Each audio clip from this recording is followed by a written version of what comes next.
पावल साहब ने ऐसा कुछ क्या कह दिया या क्या कुछ कर दिया अनिल जी जो बाजार में इतनी बड़ी तेजी आ गई? क्योंकि इससे पहले 2 दिन ऑलरेडी अमेरिकी बाजार भाग चुके थे, बट उसके बाद ऐसा क्या कह दिया?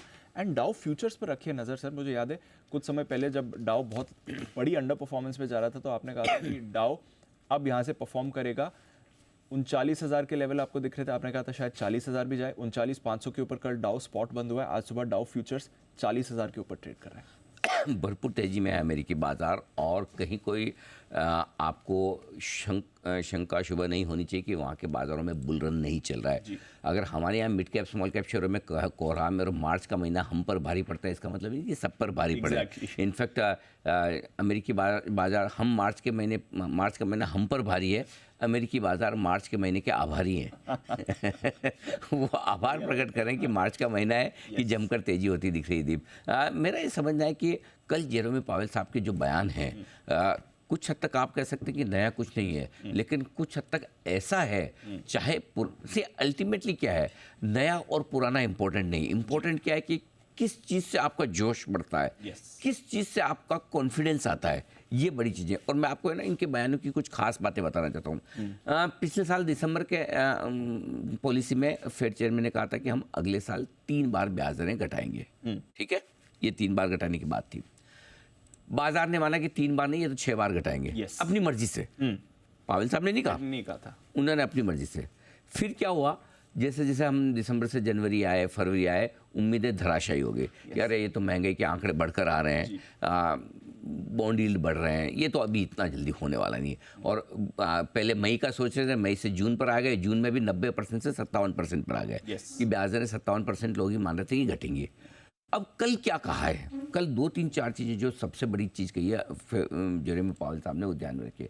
पहली बात, उन्होंने साफ साफ ये कहा है कि 2023 में 3 रेट कट की जो हमने बात कही, हम उस पर कायम हैं।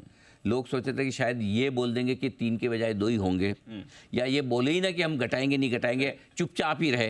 लेकिन उसके विपरीत पावेल साहब ने बहुत साफ साफ कहा कि 3 बार ब्याज दरें घटाने का हमारा जो वादा पिछले दिसंबर का था, उस वादे पर हम कायम है। पहली चीज़, ये सबसे बड़ी इंपॉर्टेंट है। दूसरी चीज़, पिछले 2 बार में पीपीआई और सीपीआई इंडेक्स की जो महंगाई के जो आंकड़े हैं, होलसेल और रिटेल दोनों महंगाई के आंकड़े बढ़कर आए उम्मीद से, तो बाजार का मूड माहौल ढीला था कि भाई अरे महंगाई तो बढ़ के आ रही, अब पावेल साहब पता नहीं क्या बोलेंगे।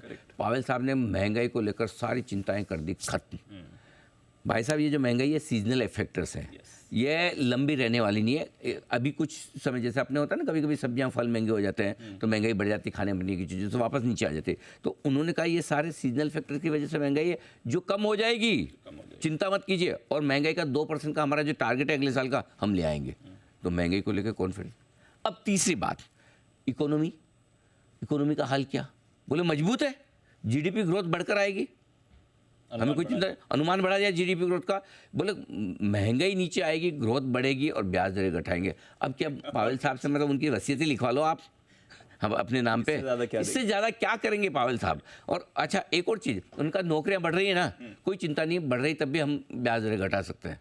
ऐसा नहीं कि नौकरियां बढ़ रही तो हम ब्याज दरें नहीं घटाएं। अभी थोड़ी कम हुई है, लेकिन अगर बढ़ भी गई तो कोई चिंता की बात नहीं। तो मेरे ख्याल से दीप है ना, ये सारी चीज़ें। और एक और चौथी चीज़, ऐसा नहीं कि 4 होते हैं, 3 ही नहीं होते हैं, 3 चीज़ें तो अच्छी हुई। चौथा इक्का जो उन्होंने अपने निकाला अलग से, और वो ये था कि अगली पॉलिसी से क्वांटिटेटिव टाइटनिंग, यानी कि अमेरिकी बाजारों से पैसा निकालने का सिस्टम उन्होंने जो शुरू किया, लिक्विडिटी टाइट की, जिससे कि महंगाई काबू में आए। वो बोले कि उसको भी हम लूज छोड़ देंगे, थोड़ा पैसा लिक्विडिटी और डालेंगे सिस्टम में। मतलब जो मुझे नहीं लगता कि इससे ज़्यादा मतलब कोई पावेल साहब अच्छा बोल सकते थे। इससे ज़्यादा अच्छा तो ये कि मैं जून में काट दूंगा पॉलिसी, ब्याज दरें, इतना ही बोल सकता। मतलब that would be little too much to expect for. ये तो हमने तो ये भी नहीं एक्सपेक्ट किया। पावेल साहब की जय हो। एब्सोल्यूट। आज तो सुबह सुबह मैं जय लगा रहा हूँ उनकी, कर देना चाहिए बिल्कुल। हाँ, मतलब की जय। अच्छा, सबसे बड़ी बात, एकदम सही समय पे आई पॉलिसी। जिस समय हमारी हालत एकदम ढीली, मतलब क्या है कि आदमी आईसीयू में और उसको एक बढ़िया डोज मिल जाए। Correct sir. और सोचे कि अभी तो मैं 15 दिन आईसीयू में रहूंगा या कोमा में चले जाऊंगा, भगवान जाने, पता नहीं है बचूंगा नहीं, और उस समय ऐसा आपको डोज मिले कि आप 3 दिन में बाहर। 3 दिन में मतलब मेरा 5 दिन से 5 ही सेशन बचे ना साल के, 5 सेशन में हम आईसीयू से बाहर, है ना। सो कुल मिला के कल जो आप सभी लोगों से मेरा निवेदन है, या तो ये जो एनालिसिस इसको वापस से एक बार सुने, या फिर कम से कम फेड चेयरमैन ने जो बोला है उसको ज़रूर सुने। और क्यों सुने उसकी वजह ये, तो आपका कॉन्फिडेंस इसलिए बढ़ेगा कि दुनिया भर के बाजारों में किस तरह की तेज़ी बन सकती है इस साल। Rate cut